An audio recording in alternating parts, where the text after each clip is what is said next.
Você quer saber como calcular vento e edificações? Então essa aula é para você. E se você está fazendo esse curso, não se esqueça, compartilhe nas suas redes sociais e marque a BeamWorks, que será um prazer ver a sua evolução.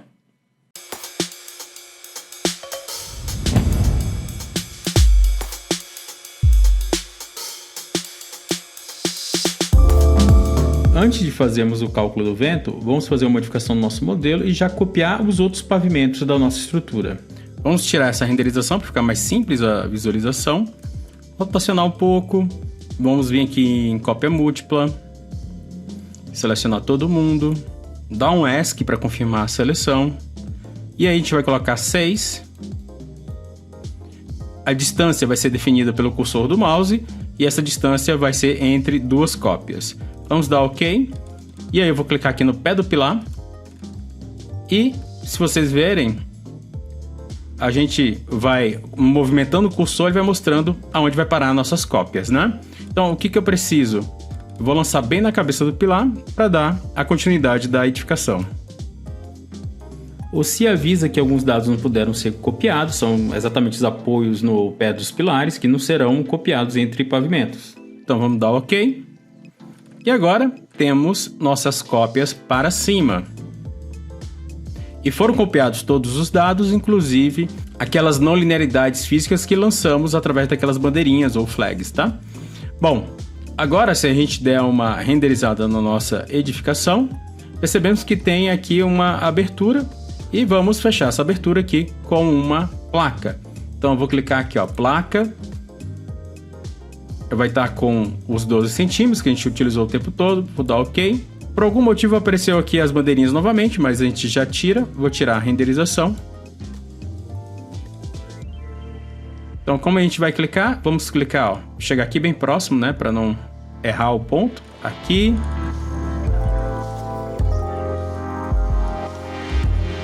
Aqui. Aqui. Por fim, chegar bem próximo para não ter erro, clico aqui, dou ESC.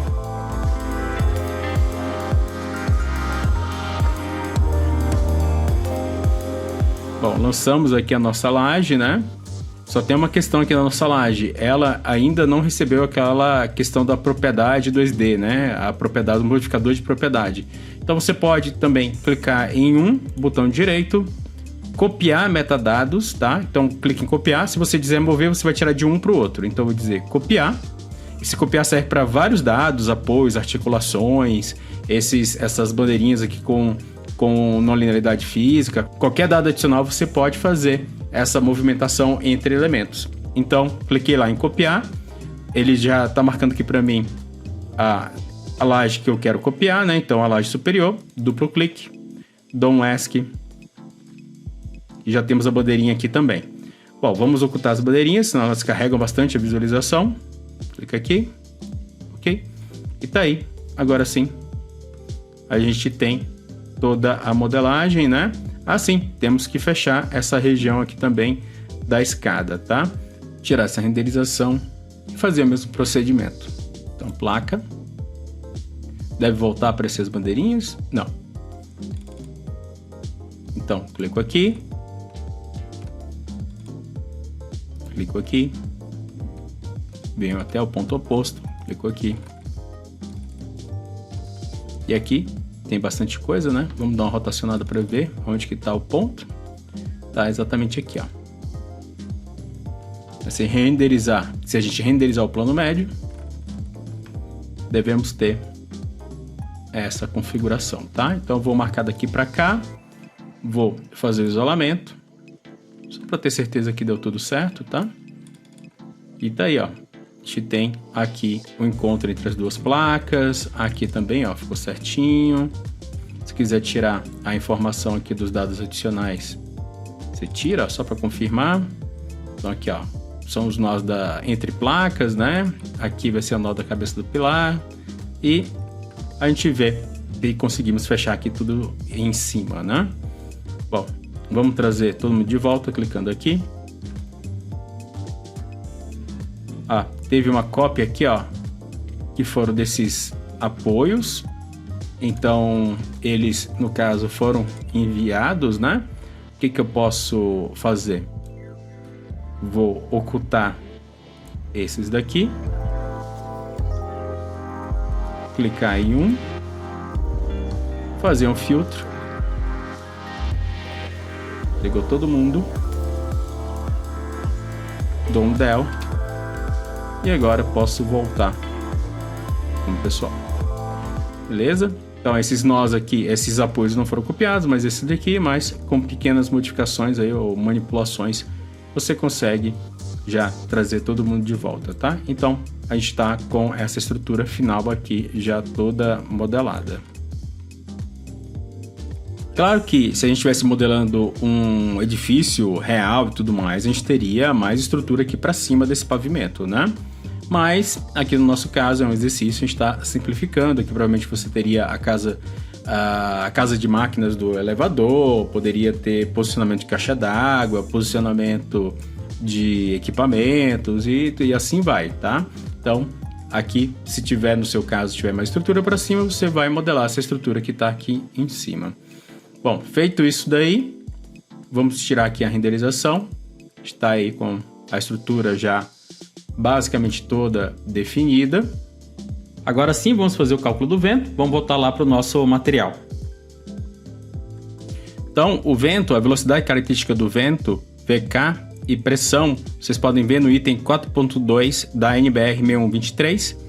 Então, nós temos que o VK é igual a V0 vezes os fatores S1, S2 e S3.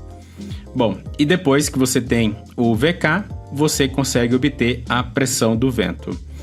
Bom, então, olhando aqui o mapa das isopletas, né, vindo da 6123, temos que o nosso prédio está no interior de São Paulo. Eu vou pegar o maior valor aqui nessa região, que são 45, né, como velocidade básica do vento.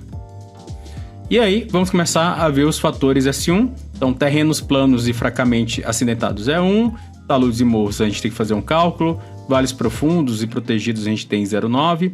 Vamos adotar terrenos planos e fracamente acidentados com S1 igual a 1. S2 depende do que você tem em volta da estrutura. Eu vou considerar categoria 4, terrenos cobertos por obstáculos numerosos, poucos espaçados, em zona florestal, industrial ou urbanizada. Vou dizer que ele está em uma zona urbanizada. Depois a gente tem uma classe em relação ao S2. Nosso prédio tem como maior medida 25 metros, então a gente vai estar aqui na classe B, olhando lá a nossa edificação. Então, clicando em D, nosso atalho de medida, né? Clicando daqui até aqui, a gente tem 25 e daqui até aqui a gente tem 9,9, na verdade 10 metros, tá? Que o pilar tá um pouquinho para dentro. Bom, então a gente tem essas medidas e a nossa altura aqui são 21 metros e a cada 3 a gente tem um pavimento. Bom, vamos voltar para o PowerPoint. Então a gente tem como classe B nossa edificação e a partir disso a gente entra na tabela da norma, tabela 1 da 6123.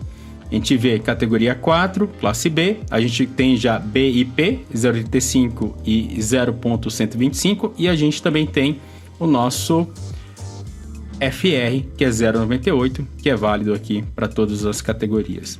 Bom, indo para a formulação do S2, a gente tem B vezes FR vezes Z dividido por 10 elevado a P. Então, esse Z aqui são os nossos pavimentos, alturas de pavimento, né? Então, a gente tem a nossa edificação com 21 metros de altura. Então, se a gente colocar aqui a formulação de S2, é 0,85 vezes 0,98 vezes Z dividido por 10 elevado a 0,125, são os valores que a gente obteve aqui do lado, né? E para cada altura, a gente vai ter um valor de S2. Então, a gente vai ter aqui para 3 metros, só substituindo essa fórmula, 0,72, 78, 82 e assim vai até os 21 metros. Bom, fator S3, nós vamos trabalhar com o grupo 2, edificações para hotéis e residências, edificações para comércio e indústria com alto fator de ocupação, então igual a 1. Calculando o valor de VK e a pressão do vento, temos que VK, de acordo com as alturas, né? Isso aqui, a variação ocorre devido ao S2, então, de acordo com cada S2, a gente tem os valores de VK e depois os valores de pressão de vento. Bom, aqui eu tenho um exemplo para altura 21, né? Então, VK igual a V0, 45, todos os fatores, né? Então, S1 e S3 é igual para todas as alturas. O que varia é o S2, dá 41,3 metros por segundo. Depois, a gente entra na fórmula do Q, 0,613 vezes VK elevado ao quadrado. Então, a gente obtém aqui o valor em quilonewtons metros quadrados de 1,4. Bom, então a gente tem para cada altura esses valores aqui de pressão do vento, tá? Então 1.04, 0.95, 0.90, 0.84, 0.76, 0.64. E agora a gente tem que calcular o nosso coeficiente de arrasto. Quando a gente está numa edificação bem alta, a gente vai calcular os coeficientes de arrasto para lançar o vento. Em estruturas de galpão, como vocês podem ver no nosso treinamento de arrasto, a gente vai utilizar áreas. Então, utilizando o coeficiente de arrasto, a gente vai escolher entre vento de baixa turbulência e vento de alta turbulência. Para ser de alta turbulência, a altura da edificação não deve exceder 2 vezes a altura média das edificações vizinhas. E além disso, você tem essas distâncias aqui embaixo para ter o vento de alta turbulência. Eu vou escolher o vento de baixa turbulência, digamos, a nossa estrutura é bem alta em relação à vizinhança. Bom, utilizando o vento de baixa turbulência, o vento de 0 a 180, né? Então, o vento vai estar batendo na maior direção da nossa edificação. Nós temos que L1 é 25, L2 são 10 metros e a altura 21 metros. Que são as medidas que pegamos agora há pouco no modelo. Fazendo L1 dividido por L2, 2,5. E H por L1, 0,84. Aplicando no gráfico de baixa turbulência, nós vamos ter então os valores de 0,84 aqui, 2,5 aqui. Está entre as curvas de 1,2 e 1,3. Vou considerar então o pior caso de 1,3. E assim a gente tem na formulação da força aplicada na nossa edificação, então o coeficiente de arrasto vezes a pressão vezes a área de influência. Então, nós temos essas áreas de influência. Lembrando que a fundação não recebe vento, então você vai aplicar nos patamares superiores. Tem alguns autores que pegam toda essa altura aqui para lançar nesse primeiro patamar. Então, no nosso caso, ficaria em torno de 4,5, né, metros. Mas aqui eu desconsiderei essa parte de baixo, lançando a carga de forma igual em cada pavimento, né, mesmo lá na cobertura, que a gente tem uma área de influência menor, tá? Então, você pode definir aqui como é que você quer lançar, se 3 ou 4,5, depende aí do autor que você está seguindo. E aí, para o vento 0 e 180, né? Aqui são as pressões que a gente obteve. E aplicando o nosso coeficiente de arrasto, né, para cada uma das alturas e para cada pressão de vento que a gente tem, né, vezes a área de influência que está aqui, nós vamos obter esses valores de carregamento. Tá? Então, isso é para o vento 0 a 180. Depois a gente tem o vento a 90 e 270. Então, o vento está batendo aqui na menor face da nossa edificação. Então, o cálculo é bem similar. L1, L2, H. L1 dividido por 2 dá 0,4. H dividido por L1 dá 2,1. Olhando aqui no nosso gráfico, nós estaremos entre as curvas 0,8 e 0,9. Vou pegar aqui a 0,9, que é a maior. E aplicando agora novamente a mesma questão das áreas de influência, né? Vou novamente desprezar esse valor aqui embaixo. E aí, de vento a 90 a 270, nós temos já as pressões, temos as áreas de influência, então basta calcular a força. Então, a nossa força vai ser 0,9 vezes 0,64, né? Que é a nossa pressão desse pavimento, vezes a área de atuação, né, nesse pavimento, que é 3 metros, são 3 metros, e assim vai para cada pavimento, e a gente obtém o esforço que a gente vai aplicar na nossa edificação em cada pavimento. Ok, já temos todos os carregamentos e agora a gente precisa lançá-los, e isso a gente vai ver na nossa próxima aula.